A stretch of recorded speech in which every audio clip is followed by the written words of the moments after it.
Hey guys, long time no see, at least it feels like it, because I haven't made videos in a while because my art room flooded, but I'll update more on that in a minute. First, let's talk about this cute little snowman, and yes, I'm holding my mic because I want to. I don't want to clip it to my shirt. I found this little snowman ornament at the dollar store, and he just looked so sad. I mean, he's smiling, so he looks happy, but this paint job looks like it was done as part of a 60-second snowman painting challenge or something like that. And so he's looking a little rough. There's paint where it's not supposed to be. There's paint missing from areas. The star on his front doesn't even look like a star because of how it's painted. It's just atrocious. So I thought I would try to give him a little makeover. So first I wanted to try removing his existing paint using some 100% acetone. And I used cotton balls, cotton swabs, and the little cotton sheets, the little circular pads. I guess pad is the word I'm looking for, the makeup removing ones. I used those to try to remove the paint, and the acetone was doing a pretty good job at taking it off. It was just really hard to get into all the little nooks and crannies, even with the Q-tips. And it was getting little fuzzies all over the snowman, and I had to pick them off, and it took a very long time. So it worked okay, but eventually I just gave up on removing the paint and just started painting him.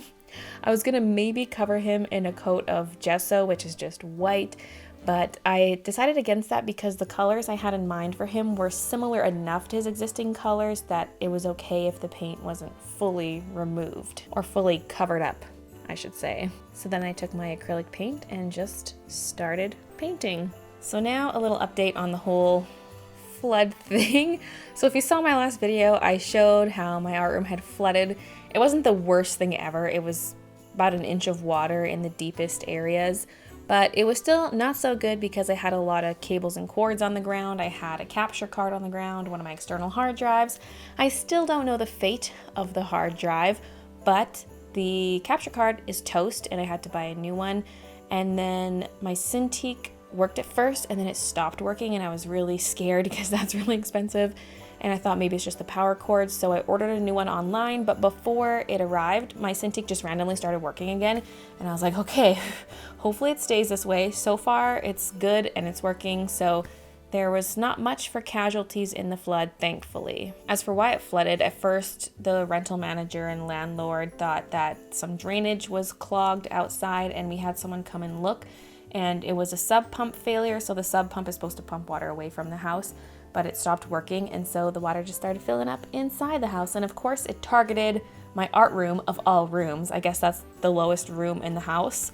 The floors were getting a little squishy and soggy on the opposite side of the basement, and so eventually those probably could flood if there was enough water. There's a lot of heavy rainfall in Vancouver, and that's why it flooded in the first place, is because it's just too much, and then the pump failed and blah blah blah. So there have been all kinds of worker people coming over to the house to look at things. I had to quickly clear out my art room and then eventually moved everything upstairs, but not just the stuff in the art room, but the stuff in all of the basement, because they're gonna have to tear out the floor in all of the basement and redo it. And they have to cut into some of the walls to check for mold and asbestos. And I'm just like, what's going on? This is gonna be a lot of work. Luckily, I just rent this house, so this is not really my problem. I mean, it's kind of my problem because I live there, so it's an inconvenience, but I'm not the one who has to deal with insurance or call all these people over. And so it's been okay. Honestly, it could have been way worse, so I'm just thankful that stuff is mostly okay. It was just bad timing because it's right before the holidays, and December is my busiest month because I try to do a whole month's worth of work in a 2.5 week span. Plus I had all those SpongeBob prints to mail out. There were 250 of them, and then I also did an enamel pin order and was trying to mail out all those. So that was already keeping me busier.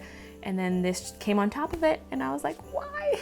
I had such great plans for Arty Advent. I was gonna do a 7-day video series because last year I did one every day in December up until Christmas. That was way too much. I bit off more than I could chew.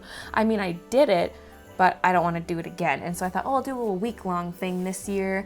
And I even had an idea for it because it's gonna be a series.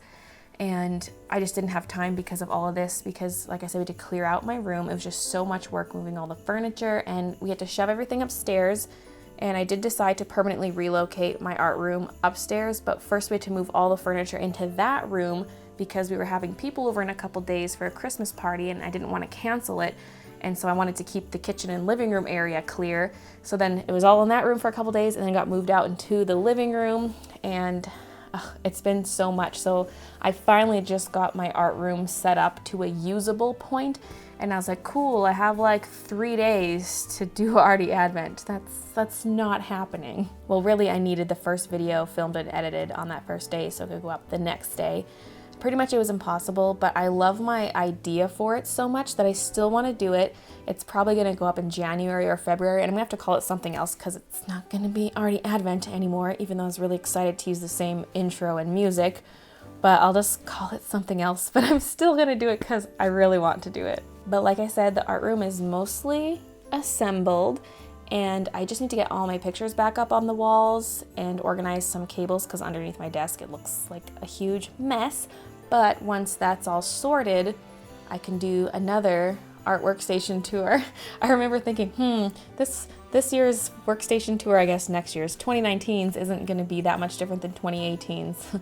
Well, now it is going to be really different. Oh my God. I do one of those tours every year, and I try to do them earlier in the year if possible, and so you'll probably get the next one in January. But here's a little preview of what the room currently looks like. Ooh, yes. And if you want to see more about all the flood stuff, I guess check out my vlog channel. It's always linked below. So that's the update on everything. Normally I don't really post much around Christmas time. I just like to take that time off and visit family and relax.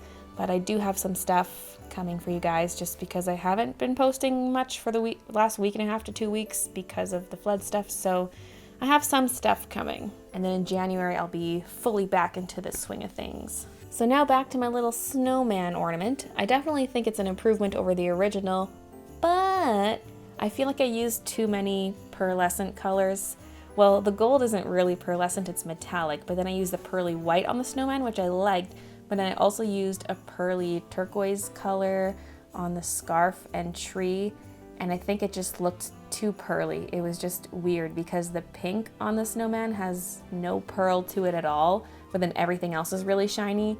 And I did add a top coat to try to even out the finish a little bit. I mean, the metallicness is not really the finish, but the pink paint looked really matte, and so adding a bit of a glossy or satiny finishing top coat helped it match a little bit better. But it's the scarf and tree is just the one thing I probably would change if I went back. But I still think this is an improvement, and I like how I actually shaded in different areas instead of just making it one solid color everywhere. So I hope you enjoyed this silly little snowman repaint. Thanks for watching, and I'll see you guys in my next video.